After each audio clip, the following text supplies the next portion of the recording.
Show a little more respect.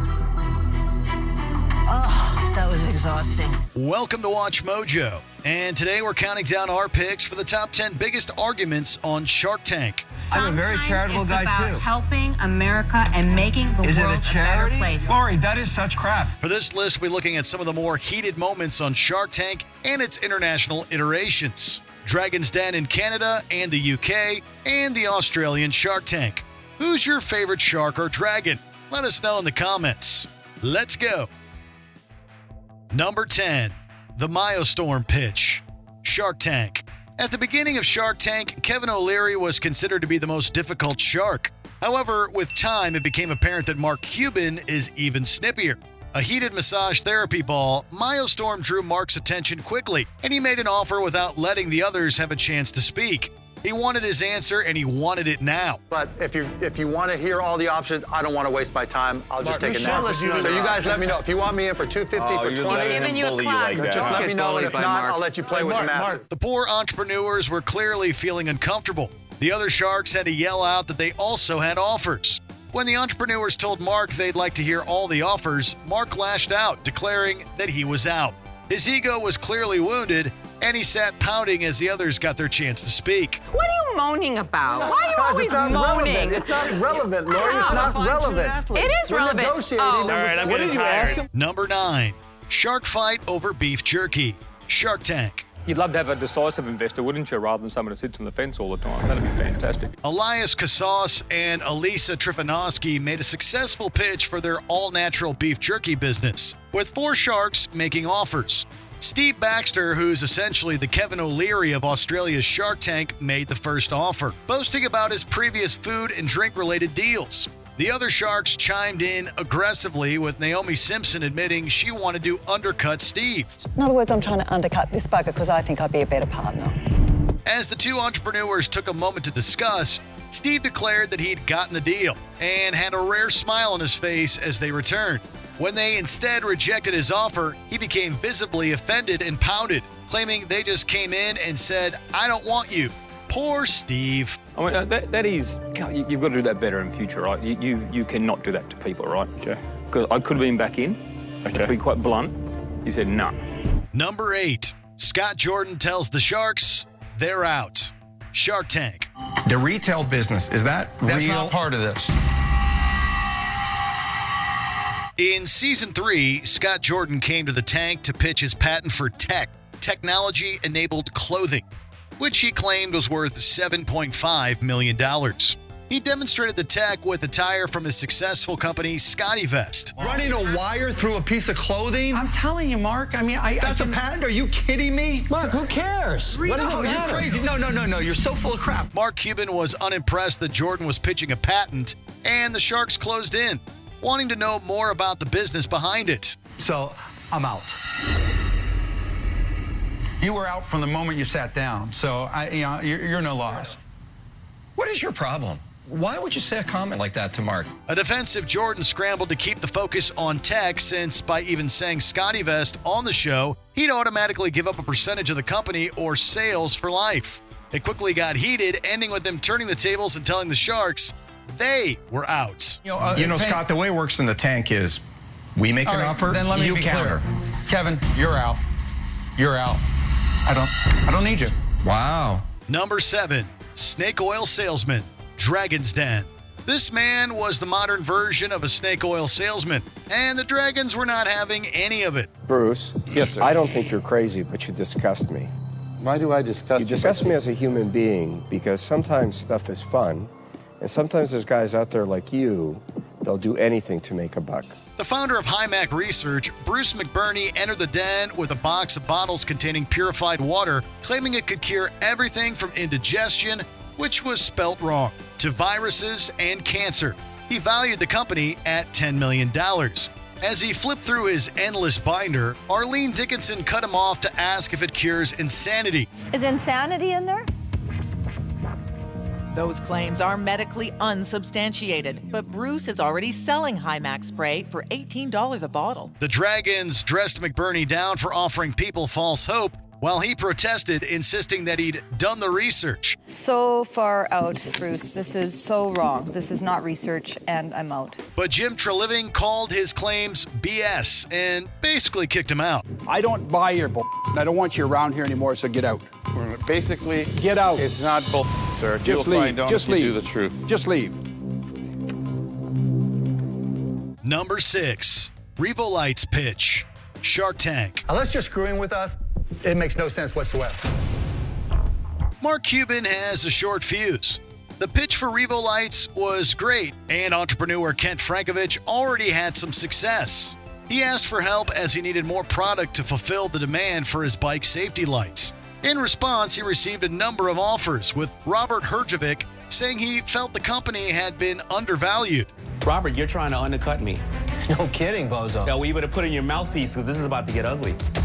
Mark Cuban agreed, but accused the entrepreneur of undervaluing the company on purpose and coming on the show just for exposure. You are so full of excuse my French. Connections is the least of your words. And I'm being brutally honest. Robert offered you twice what you asked for. What you were asking for at the same valuation. You didn't even put up a little bit of a smile. So what are you doing, Mark? I'm out. It's not the first time we've seen Cuban get angry at a pitcher, and it won't be the last. Kent and Robert ended up making a deal regardless. If I'm standing right there and I say, I want $150,000 for 10%, and then somebody, while I'm standing there, says, I'll give you $300,000 for 10%, the normal response is, wow, he didn't flinch. Mark, you know what? You're a pushy guy. You push the guy. I just got back and listened. Number 5, the weight loss massage chair. Dragon's Den. Alan, all I can see at the moment is a nice massage chair. And I'm not sure what you're offering me. The business is setting up Maruji health spas in health clubs and on the high street. Alan Chirac came to the Den to pitch Maruji Health and Wellbeing, a company that provides massage chairs with audio meditations. He claimed the chairs can mind coach users into losing weight, quitting smoking, and more. The problem started when Theo Paphitis asked about medical proof that the chair helps in weight loss. Well, we're actually trialling it in a NHS hospital. Okay. The answer is either yes or no. I mean, it's that simple. Alan sidestepped the question and Theo wasn't impressed. However, the real eruption came when Hilary DeVay asked about numbers, and Alan couldn't answer. Well, how ridiculous of you to come and stand here and pitch to investors when you haven't got that information, because, by God, man, it's your job to have that information. Hilary didn't hold back. One thing you don't do in the Den, beat around the bush. I'm not amused. I'm angry. I'm out. Number 4, Dragon Fight over Earth and Trading. Dragon's Den. Based on Vancouver Island, Canada, Alex Kasewa's company, Earth and Trading, takes palm leaves and makes disposable dinnerware with them. They're pricier than the average paper plate, but eco-friendly. Kevin O'Leary scoffs, arguing that the plates are unattractive, prompting the first retort from Arlene Dickinson. But when you're eating off a plastic plate or a paper plate, you're not looking at it saying, oh my God, this is not attractive to me.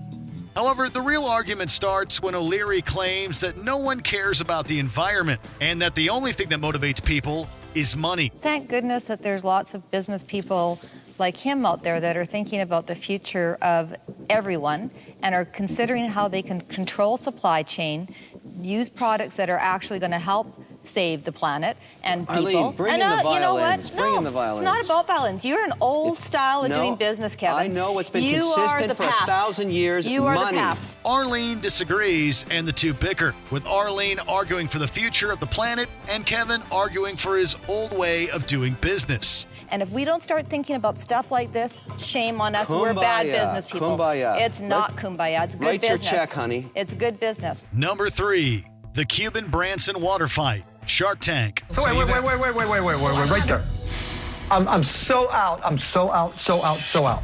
The pitch for Unikim's Simple Habit, a meditation app, seems to start out well. The Sharks ask a number of questions, each answered promptly by the entrepreneur. After some deliberation, however, the Sharks were conflicted, as the company already had $2 million in the bank. This prompted Cuban to call the entrepreneur a gold digger, a derogatory term usually used for women who sleep with men for money. Yeah, but that's what she is. She's a gold digger. She's a gold digger. No, she's not a gold digger. Did you just call me gold digger? Yes. A gold digger. Listen, that's not, you know what it is? The other sharks weren't impressed, and Cuban later backpedaled. However, things escalated to the point where Richard Branson actually poured water on Cuban, prompting the other to fight back in kind. Let me tell you what I think.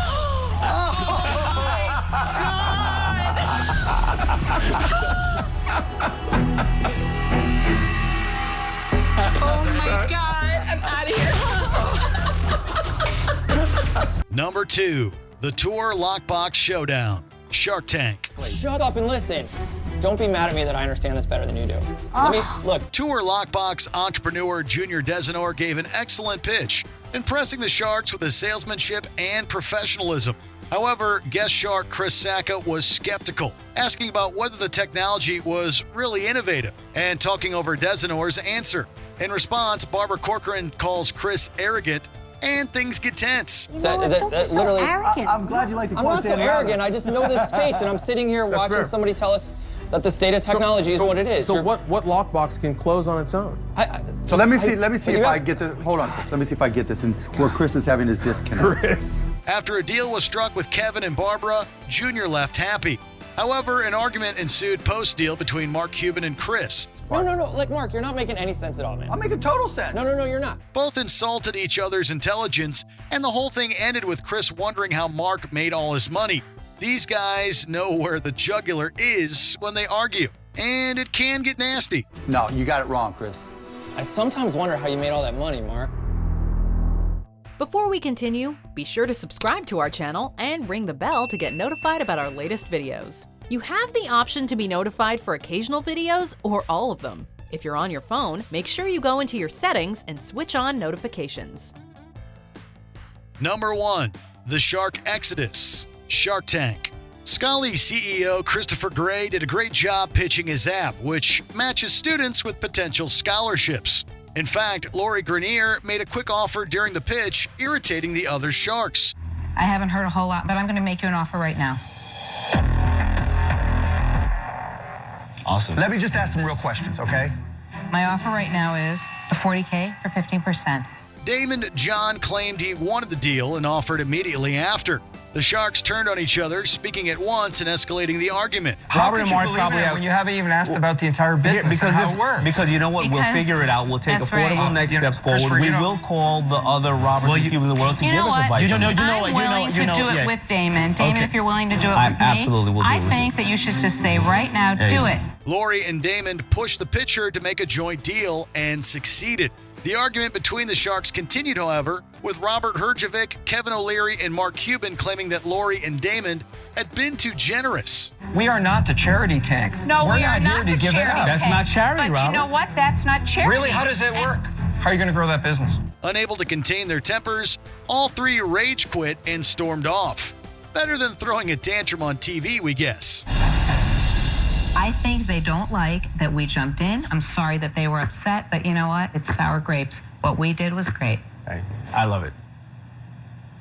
Do you agree with our picks? Check out this other recent clip from WatchMojo, and be sure to subscribe and ring the bell to be notified about our latest videos.